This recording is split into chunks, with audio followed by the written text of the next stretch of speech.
In July 2014, Abu Bakr al-Baghdadi ascended the pulpit in the Nuri Mosque in Mosul and proclaimed himself the caliph, or leader, of the Muslim community throughout the world.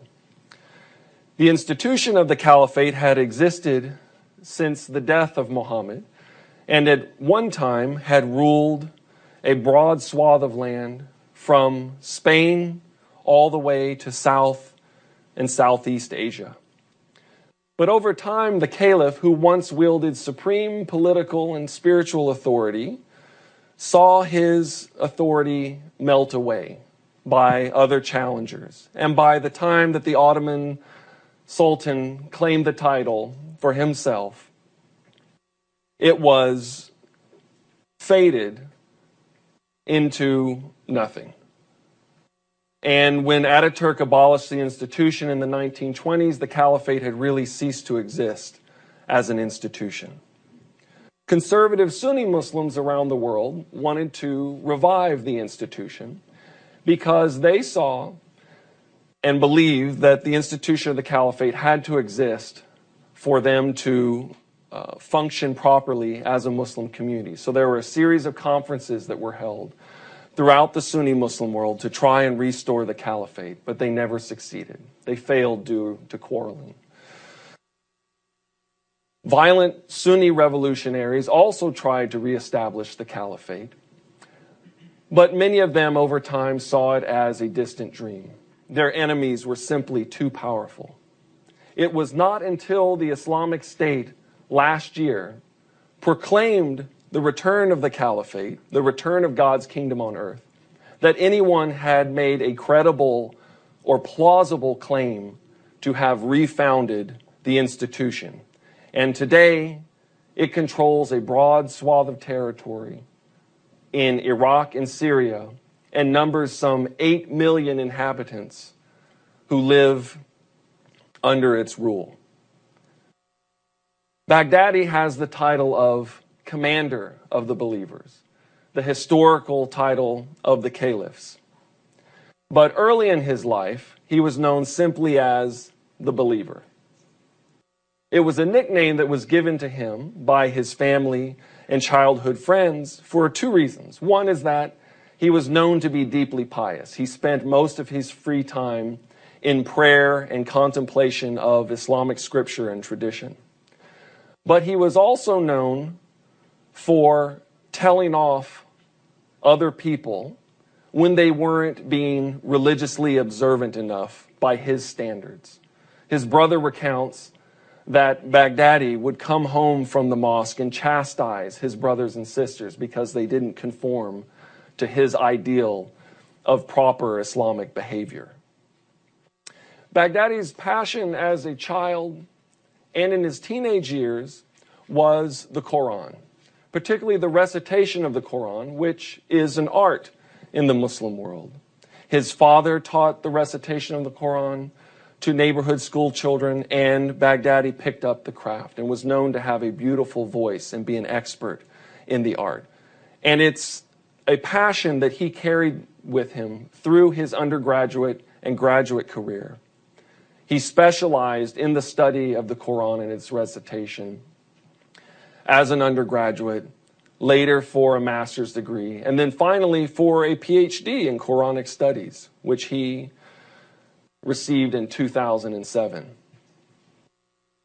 The common story about Baghdadi is that he was a quiet religious scholar, and then the Americans invaded in 2003 and radicalized him. This isn't quite true. Baghdadi had radicalized himself well before the Americans invaded. While he was at school in Baghdad, he gravitated toward forms of Islam that were more and more conservative and that were more in line with his own urge to meddle in the religious affairs of other people. So by the time he was nearing the end of his graduate program, he had not just become an ultra-conservative Sunni Muslim, but he had also embraced jihadism. And it was the final end of this intellectual arc for him. He wanted to impose his vision of a just society on all of the Muslims around him if force by need be. And it was the American invasion that provided the opportunity for him to live out and realize his vision. Baghdadi, in 2003, helped found an insurgent organization. And in early 2004, he was detained by American forces. He was at the wrong place at the wrong time. And he ended up in Camp Bucca in southern Iraq, which was a hotbed for radicalization. Sunni jihadists were mixing with former members of Saddam Hussein's Ba'athist regime, networking with one another.